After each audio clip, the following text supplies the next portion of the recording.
Well, you know, Scott, that's a great question. I've had about 30 people show up at my office during the day, so I think it's been really effective. To see everybody actually come to the Capitol, and instead of just staying outside, you know, doing a rally, they've actually been here chasing down each one of their legislators. It's been pretty cool.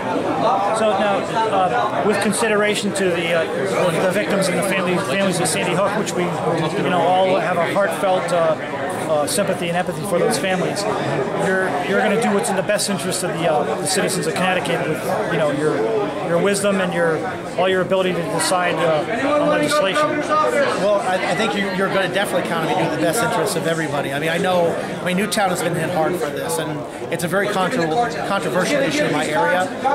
Reading, Newtown, Bethel, the whole district is pretty upset about it. But we do have to recognize that the Second Amendment is still worth defending. And there's the question, because a lot of folks look at this and they say it's not a Second Amendment issue because we're allowed to keep your guns. Well, it is a Second Amendment issue.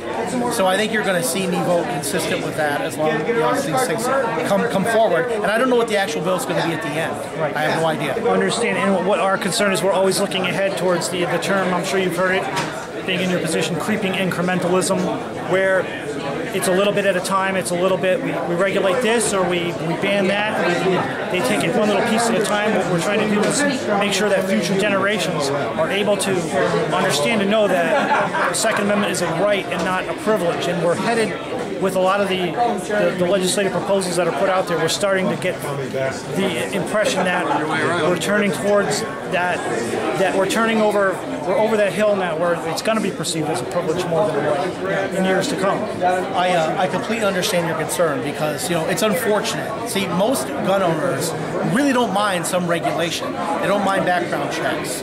They don't mind having to have a permit. They don't mind a lot of the things we put in place for the law-abiding citizen. The problem has been is that we have people out there who are so anti-gun that they try to use every kind of thing they can think of to make it more difficult for gun owners.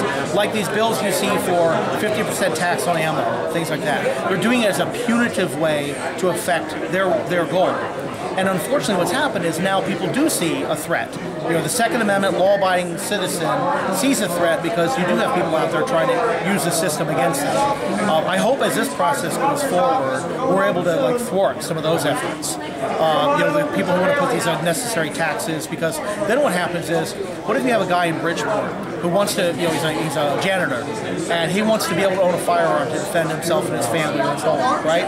Now he can't afford it because we do some these unnecessary taxes or make it ridiculous. I think there's a real slippery slope there that we have to worry about. Sure. So I understand the concern of the citizen in Connecticut, and it's something we just got to work together on in the future to make sure that people who don't have guns understand what this is all about. I understand. Thank you, Dan. I want to thank you for your wisdom and being a part of everything that's going on here to make sure our rights are protected. Glad to be here, Scott. Thank you very much.